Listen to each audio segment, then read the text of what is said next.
Naudlot man na ang pangarap na maging PBB Celebrity Collab Edition 2.0 big winner, thankful na rin sina ex-housemates Lee Victor at Inigo Jose na makakapagpasko sila kasamang kani-kanilang pamilya sa outside world.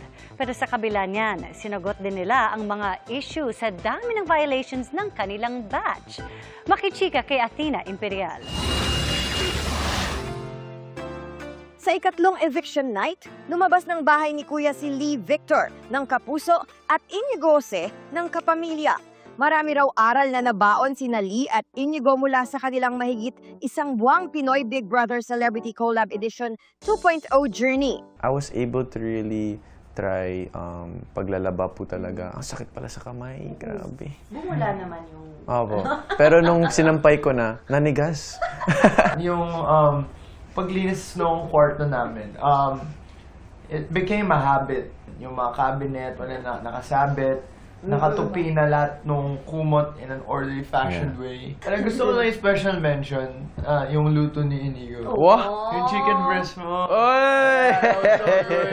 With the combination of gravy ni Ashley. Wow! Ang galing. Yung mga lutong bahay, doon ko talaga natutunan. Kasi sa bahay namin, yeah. Sabi ko nga sabi ko kay mama, ako na bahala magluto ng tinola, ng sinigang, adobo.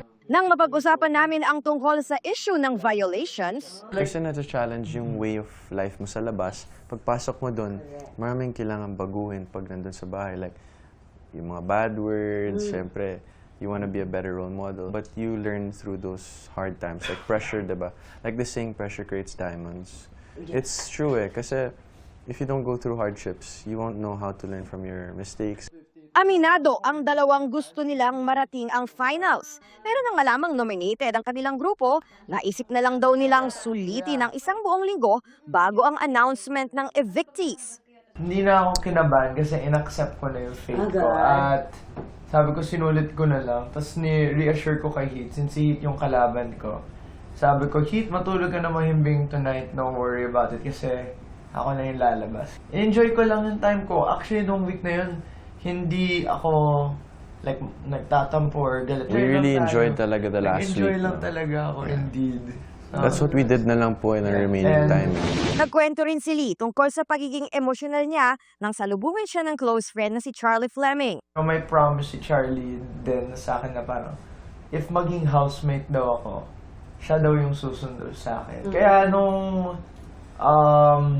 na-evict ako, I was looking for her. Nandun yung mom ko, lola ko, yung supporters ko. Pero parang may kulang. Siya talaga yung hanap, no? Yung sinabi niya na... Where's Charlie? Tapos bigla na lang, while I was talking to like a staff member, Phoebe, I turned around and I saw Charlie.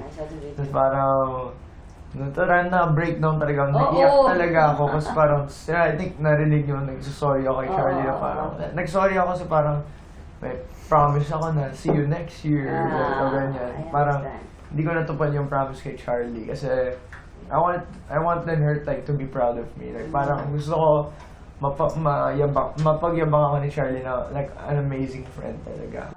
Looking at the bright side, pareho raw silang looking forward na ipagdiwang ang Pasko kasama ang kani-kanilang mga pamilya. Athena Imperial updated sa Showbiz Happenings.